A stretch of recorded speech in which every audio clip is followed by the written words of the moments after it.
निवेदन को अगर हिम्मत है तो all India Muslim personal league से बोलिए गठबंधन तोड़ेंगे। राहुल गांधी वायनाड नहीं जीत पाएंगे। हिम्मत है, कर्नाटक में 0 हिम्मत है हिंदुओं को फांसी देने के लिए जो पार्टी कहती है मंदिरों के आगे जलाने के लिए मंदिरों के आगे, बोलिए आज गठबंधन तोड़ेंगे all India Muslim personal league से। कर्नाटक से शुरुआत हुई है, पूरे देश में ये फॉलो हो रहा है।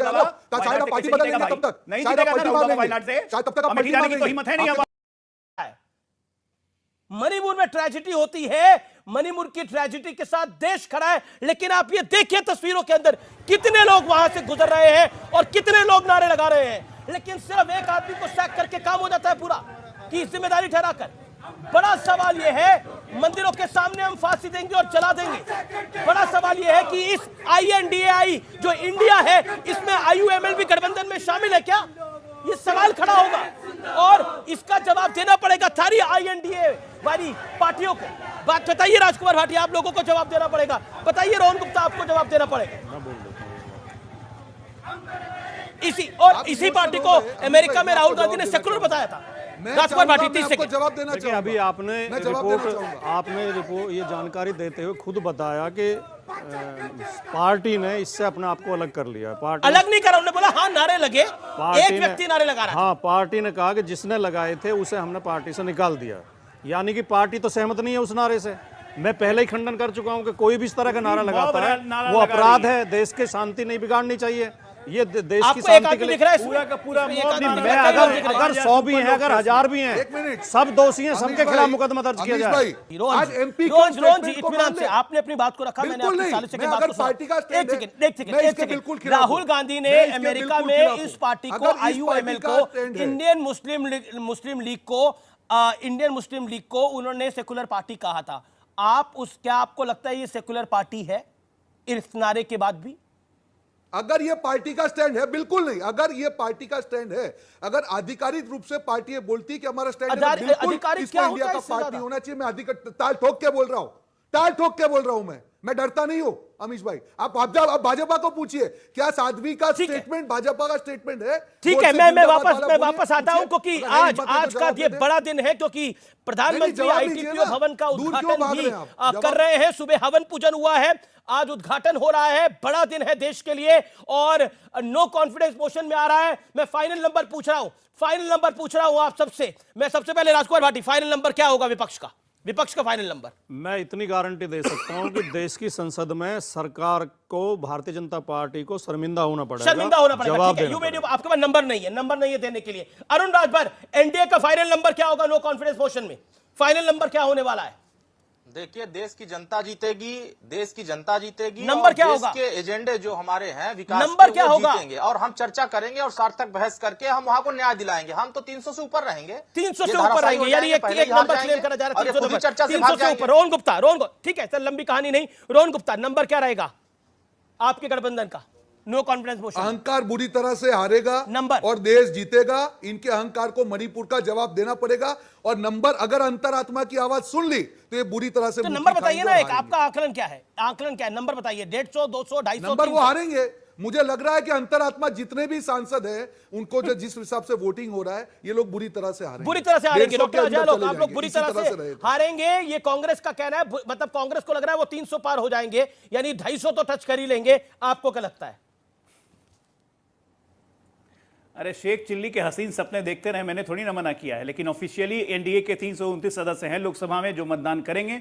मुझे तो ये डर है कि आज इस तरह से वीडियो आया है केरल का, कहीं कांग्रेस के आधे से ज्यादा सांसद, मणिपुर का भी तो वीडियो देखिए। लेकिन खबर तो यह है कि एनडीए के दो दल सवालों, कुछ क्वेश्चन मार्क में है कि वो इसमें पार्ट ले ना ले। खबर तो यह भी है, हालांकि अभी पुख्ता नहीं है, डेवलप होगी तो हम आगे इसको करेंगे। एनडीए के दो दल कौन से हैं, इसको लेकर स्पेकुलेशन चलेगी अगले 2 दिन तक। और इस समय हमारे साथ एक्सक्लूसिव बातचीत करने के लिए, जो पार्लियामेंट में डेडलॉक चल रहा है और जो नो कॉन्फिडेंस मोशन की तैयारी समूचा विपक्ष कर रहा है, उस पर बात करने के लिए इस समय राज्यसभा सांसद राघव चड्ढा लाइव और एक्सक्लूसिव जुड़ रहे हैं। राघव जी, आपका अभिनंदन है न्यूज 18 पर। मेरा पहला सवाल आपसे यही है, विपक्ष का ये जो नो कॉन्फिडेंस मोशन है, इसका मकसद क्या है? क्योंकि नंबर गेम में आप आधे से भी पीछे हैं।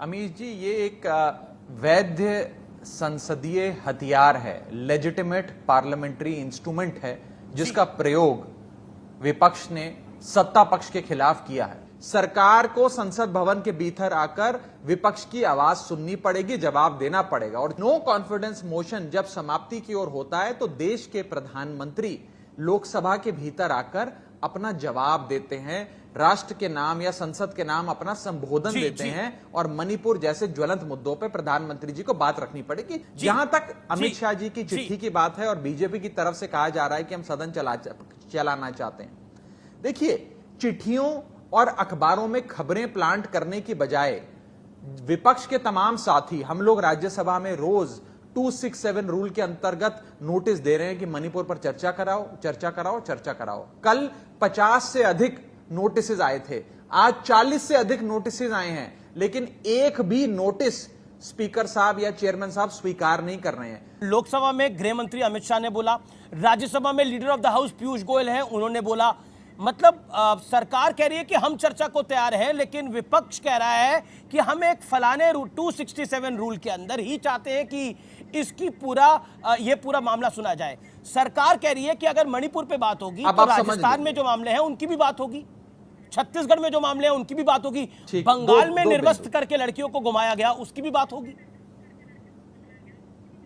दो बिंदु जी सर। बंगाल, राजस्थान, छत्तीसगढ़, जहां जहां भी हैवानियत या दरिंदगी भरी घटनाएं हुई है उसकी निंदा होनी चाहिए, उस पर चर्चा होनी चाहिए और दोषियों को कड़ी से कड़ी सजा मिलनी चाहिए। आपने एक अच्छा सवाल किया कि विपक्ष ये कह रहा है, इंडिया ग्रुप के लोग कह रहे हैं कि 267 में चर्चा हो और सरकार कह रही है 176 में चर्चा हो। इन दोनों में क्या फर्क है मैं बता दूं, आपके दर्शकों के लिए बहुत आवश्यक है जानना। 176 की जो चर्चा होती है वो मात्र 15-20 मिनट छोटी सी एक चर्चा होती है जिसमें लोग अपनी बात भी नहीं रख पाते हैं, विस्तार से चर्चा नहीं होती है, खाना पूर्ति होती है, एक थ्योरेटिकल एक्सरसाइज होती है जो कभी इस्तेमाल नहीं करी। मेरा निवेदन को अगर हिम्मत है तो all India Muslim personal league से बोलिए गठबंधन तोड़ेंगे, राहुल गांधी वायनाड नहीं जीत पाएंगे। हिम्मत है, कर्नाटक में जीरो हो गया। हिम्मत है हिंदुओं को फांसी देने के लिए जो पार्टी कहती है मंदिरों के आगे जलाने के लिए मंदिरों के आगे, बोलिए आज कि गठबंधन तोड़ेंगे all India Muslim personal league से। कर्नाटक से शुरुआत हुई है, पूरे देश में ये फॉलो होगा। शायद आप पार्टी बदल लेंगे तब तक, नहीं शायद आप जीतेगा ना पलटी मार लेंगे वायनाड से, शायद तब तक आप अमेठी जाने की तो हिम्मत है नहीं, आपको सहन नहीं होगा, आपको तो सत्ता अमेठी जाने की तो हिम्मत है नहीं, पलटी मार लेना आप 5 साल के बाद पलटी मार लेना की तो हिम्मत है नहीं, वायनाड भी चला जाएगा मुस्लिम पर्सनल लीग के बारे में बोलोगे तो। जी जी जी आज तक जेडीयू के नहीं रहे, आप हिंदुओं को जलाइए, हिंदुओं को। अरे एक सेकंड आपका चरित्र देश देख चुका है। हिंदुओं को मत करिए आप, मैं भी हिंदू हूं, हिंदू को डराइए मत। और आप हिंदुओं के हिंदू है तो कंडेम कीजिए ना मुस्लिम पर्सनल लीग को, हिंदू है तो बोलिए उससे गठबंधन तोड़ेंगे। आपके तो हिंदू होने पे मुझे शर्म आती है कि किस तरह के हिंदू हैं। खून जल गया आपका, आप किसको कर रहे हैं, किसको अरे कर रहे हैं? खून जम गया है आप लोग का, मणिपुर की बात कीजिए ना, हिंदुओं खून जम गया है आप लोग का, और वो लोग को जवाब देना पड़ेगा। खून में पानी हो गया आपका। लेकिन एक सेकंड मैं इस विषय पर आता हूं क्योंकि ये विषय दोबारा लेके आएगा। ये विषय है, एक सेकंड, ऑल ऑडियोज डाउन। आप सोचिए, जिस पार्टी को राहुल गांधी ने विदेशी धरती से सेकुलर कहा, मुस्लिम लीग, आईयूएमएल मुस्लिम लीग का प्रोटेस्ट होता है केरल में, और केरल के होडसक में ये प्रोटेस्ट होता है और उस प्रोटेस्ट के अंदर स्लोगन लगाया जाता है, will hang you in the front of temples and burn you. और इससे ज्यादा प्रोगेटिव स्लोगन्स नहीं हो सकते। और ये पार्टी जो है उसको सेकुलर होने का दर्जा दे दिया जाता है। सोचिए ये किस तरह की पॉलिटिकल पार्टी है जो इस तरह के नारे लगवा रही है और बकायदा ऑफिशियली कहती है कि हाँ हमारे एक कार्यकर्ता ने ये नारा लगाया था, उसको हमने पार्टी से बाहर कर दिया है। लेकिन आप तस्वीरें देखिए, पूरा का पूरा झुंड वही नारे लगा रहा है।